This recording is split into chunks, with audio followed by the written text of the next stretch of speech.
It's 11 o'clock. Do you know where your children are? From Windsor, Ontario, it's Remotely Zach. And now from Studio 17 in the automotive capital of the world, oh boy, Zachary Thomas. Hello everybody and welcome to the show. Welcome to Remotely Zach. I am your host, everybody's favorite, Zachary Thomas. Thank you so much for joining us this evening. Thank you. Woo. Well, you picked a great night to be here with us because we go on a shopping spree on Facebook. That's right, shopping spree on Facebook, yeah. And we also take a look at the weirdest news found on the internet. Ooh, popular. That one is very popular. People like that one. Well, it is cold outside. Please, keep the covers on. Please. It is so cold, my nuts went into hibernation until July. That's how cold it is. It's so cold, I'm doing this show just for the heat. That's how cold it is. Man, it is cold. It's colder than the shoulder Melania gave Trump. That's how cold it is. That's cold. Frigid. Woo. Speaking of whom, Trump did what nobody thought he would do, but we all knew he was going to do it anyway. He won the Iowa caucuses. I too was silent. God, let me tell you. Trump demolished his opponents, Ron DeSanctimonious, who came in second, and Nikki Haley, who came in third. Man, so I guess you could say they were fucked by the caucus. I mean, man, tough.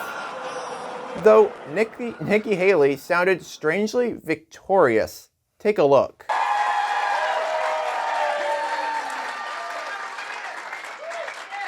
I can safely say, tonight, Iowa made this Republican primary a two-person race. Nikki, you came in third. Math isn't mathing there. It is not mathing. It's a two-person race, even though I came in third. You and Ron can now just figure out who the biggest loser is, I guess. Figure that out. Meanwhile, Trump was victorious, and in a better way to understand Iowa voters, because some people are actually a little bit confused by this. Remember, back in 2016, Trump said this. How stupid are the people of Iowa? How stupid are the people of the country to believe this crap? Very. Trump also made a speech in Iowa where he gave a bizarre statement about corn. Take a look. We have more liquid gold and wealth under our feet than any other nation. We have more liquid gold, oil and gas, more liquid gold. Well, I just met non-liquid gold. You know where it was? Iowa. It's called corn. It's non-liquid. That's much. You have more non-liquid gold. They said, what is that? I said, corn. They said, we love that idea. You know, that's a pretty cool thought, isn't it? I mean, it's a fair point. I mean, we all know how he feels about golden liquids. But it got even more bizarre from there. Take a look. Going to place strong protections to stop banks and regulators from trying to debank you from your political beliefs, what they do. They want to debank you, and we're going to debank. Think of this. They want to take away your rights. They want to take away your country. The things you're doing, all electric cars, give me a break. If you want an electric car, good, but they don't go far. They're very expensive. Nikki Haley supported Rhino Paul Ryan's 2011 plan to destroy Medicare, the same plan that led the Democrat ads, which was a disastrous ad, showing Republicans wheeling Granny off the cliff. Do you remember that? That was Paul Ryan throwing Granny off the cliff. We're not doing that. We're not taking care of our grannies like that. And speaking of grannies, tomorrow I have a funeral for the mother who was a great woman of Melania, our First Lady. I'm just gonna say it. This man does not believe in the White House. He belongs in the crazy house. That's where he belongs. Keeping up with the Republican Party, Kentucky, a state legislator brought forward a bill that would have, that would have sex between two first cousins legal. Man, that's going to be awkward at the family reunion. Ooh. Really going to make you want to do a double take when he asked for the thigh. It's like, don't. Man, this show is filthy tonight. Oh my God. Caucuses and thighs? It's bad. Whew. Well, moving on. Texas Republican Ted Cruz cruised right into trouble after he made a joke about how he left Texas for Cancun when his state froze over. Texans, with the freeze coming, wrap your pipes, cover your plants, stay off icy roads, and keep your family safe, Cruz said. Okay. I'm just going to advise you, just stop it right there. That's a fine statement. But obviously, and unfortunately, he made things worse. And if it gets too damn cold, join me in Cancun. Oh my God. Now, I do realize that joke was in poor taste, but so is Ted Cruz. We gotta take a break. We got more Remotely Zach right after this. Stick around.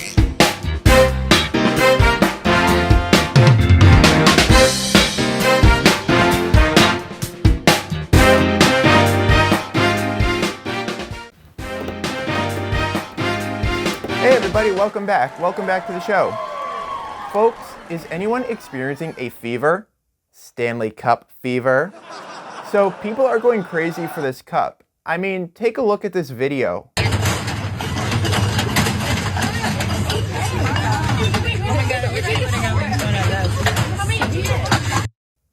My God. You know, I'm old enough to remember when people were doing that with toilet paper. Yes, back in my day, people doing that with the toilet paper. You know, we trampling on each other trying to get that cotton. Man, we'd risk getting somebody pregnant. So moving on, this is what the cup looks like. I have that in my cupboard. By the way, Stanley, it's not even the greatest name out there. It's like the least sexy name you could think of. When you think Stanley, you think of this guy. And when you hear Stanley, you get the same feeling as...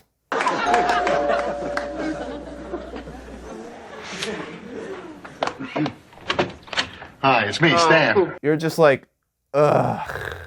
Oof. Many people are even reselling them on eBay. One 2-pack is actually going for $200. $200.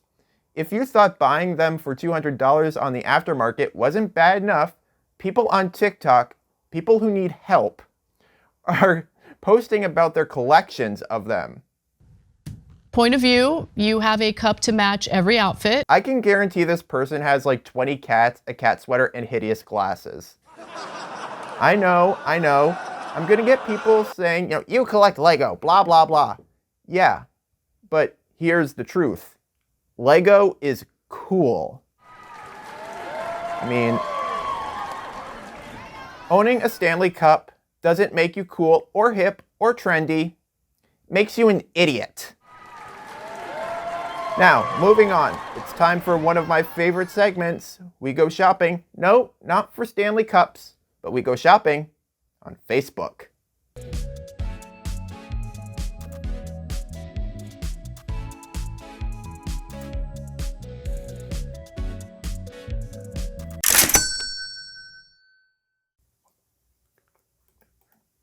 All right, our first one up here. This is our first one, our first item up. And this is actually something that looks really cool. I mean, it also serves a dual purpose. I mean, take a look. It's a bouncy house.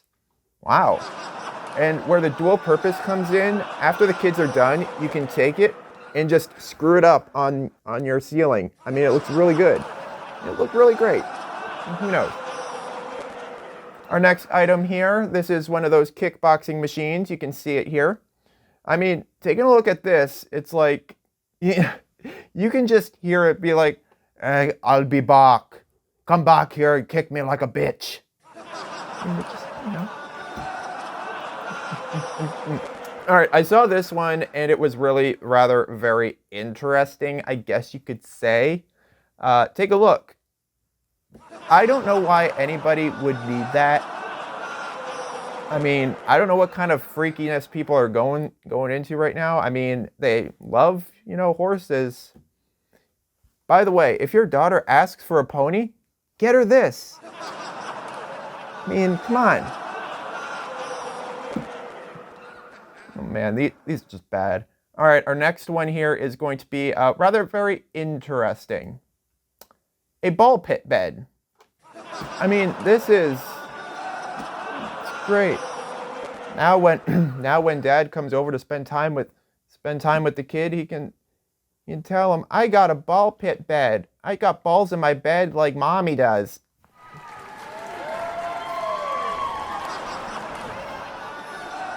Woo! Man, didn't think we'd take it that far.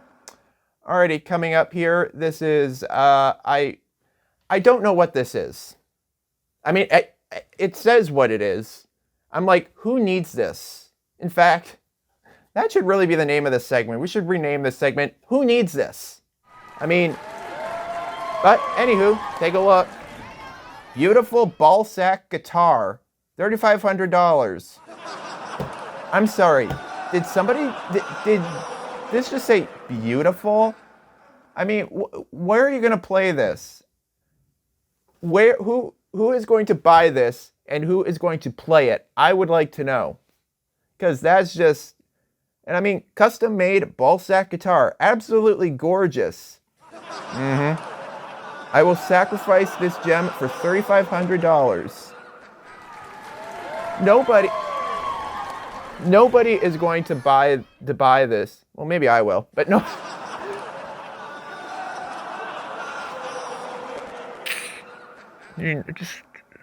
This atom is sad and wrinkly, like a normal ball sack. I don't know. I'm moving on from this one. Moving on to the next one here. All right. Be warned, if you have kids first of all, if you have kids watching the show, send them out, please. They are not supposed to be watching this show. Anywho, this one here is rather very terrifying and could belong in a future horror film.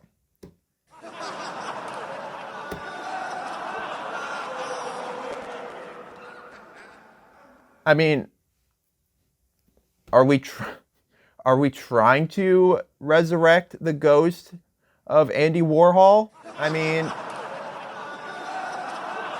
you know what would be great with this? You know what would be great? A great pairing with that. The ball sack guitar. Ladies and gentlemen, that's the stuff we found on Facebook. Stick around because I have the weirdest news found on the internet. Stick around.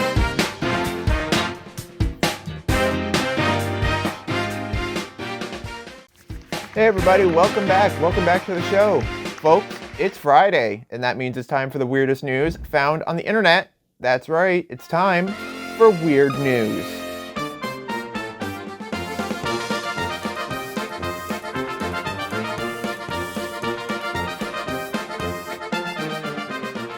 Most people, when their yard is ugly, would tend to clean it up just a little bit, but not one homeowner from Australia. Oh no, she entered it in the world's ugliest lawn competition. Oh my God, Australia, look at you go, giving Florida a run for its money. Kathleen Murray of Sandford, Tasmania, was named the winner of the contest, which was organized by the town of Gotland, Sweden. I mean, Gotland, Sweden? People got nasty-ass lawns is what they got. Gotland started the contest about 2 years ago to encourage locals to conserve water amid a near-disastrous drought in the town. And this year, the contest went global, with lawns in the United States, yep, there's Florida, Canada, Britain, Germany, France, and Croatia competing for the unaesthetic honors. Murray's lawn features sparse patches of yellow grass, shriveled plants, and dry divots caused by the local bandicoots. Well, crikey, mate, we got some bandicoots out here on our ugly ass lawns. Thank you. We went from Australia to Alabama in a hurry. Murray was awarded with a pre-owned t-shirt bearing the phrase, "Proud owner of the world's ugliest lawn." I guess my lawn doesn't look that bad. I mean, I guess. From down under to America's down under, it's time for... Florida man, does whatever a Florida man can. Look out, here comes the Florida man. A Florida man was charged with battery for throwing a Subway sandwich at an employee because he was upset with the way it was cut. Okay, so between footlongs and Florida, was it uncut? I don't know. Maybe, could have been. Police were called to a disturbance at around 5 p.m. at the restaurant where Albert DeBarros and an employee got into a beefy exchange. The employee told Martin County Sheriff's Office that the incident occurred all due to him becoming upset with her after finding out his sandwich was not separated. Note to self, separate the sandwich. And that's when DeBarros allegedly picked up the sandwich and threw it at the employee. The suspect was booked but posted bail. Wow, talk about having some beef. I mean, see, this wouldn't have happened at Burger King because there it's have it your way. I mean, if you thought that was wild, wait until I give you the weirdest stories out of the Great White North. Stories that'll make you say, "Oh, Canada." A suspect in a Barrie robbery took masked banditry to a whole new level. And though he might look cuddly, police warn he may be armed and dangerous. A man wearing a gray fuzzy head from a mouse costume robbed a Mac's convenience store at knife point on Tuesday. And not only did he have a weapon, but he didn't have any shoes. Police are hoping you can identify the suspect not only because of his torso, black clothing, but because he was not wearing any shoes. Dude, come on. If you want to make money with your feet, start an OnlyFans. There's no use. See, there's no use to doing that, to robbing stores. Oh my God. Though, if I were the police, I would certainly check there first. Surveillance video shows the suspect approaching the counter, brandishing a knife, taking cash from a store clerk, and then turning and running away from the counter, with the mouse head bouncing on his shoulders. Oh, we gotta go. Bling, bling, bling. Oh, man. Police have not caught the suspect, who they do warn is armed and dangerous. I'd say he may be a foot away. I don't know. Well, that's the weirdness, and that's the show for this evening. I want to say thank you for joining me, and I do have your dad joke of the week. A family wanted to put up a privacy fence and decided to split it with their neighbor. The other neighbor was just a bit hesitant, so I guess you could say he was on the fence. Oh my God, again, thank you so much. Thank you so much for joining us. If you like tonight's broadcast, make sure you like, comment, and subscribe to the Zach Attack Productions YouTube channel. You can also find us on social media. Those links are always down in the description below. I've been your host, Zachary Monologue, and I want to say thank you to my narrator, Riley Livingston. We'll see you again next week. Same place, same time. Good night. That was easy. I'll say. Well, that's the show for tonight. Please don't forget to like, comment, and subscribe to keep up with all the latest Remotely Zach. You can also follow us on our social media. I'm Riley Livingston. Good night.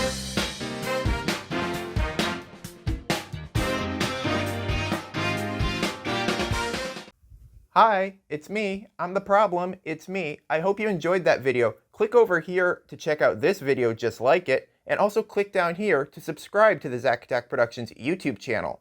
Please, I need a reason to not post pictures of my feet.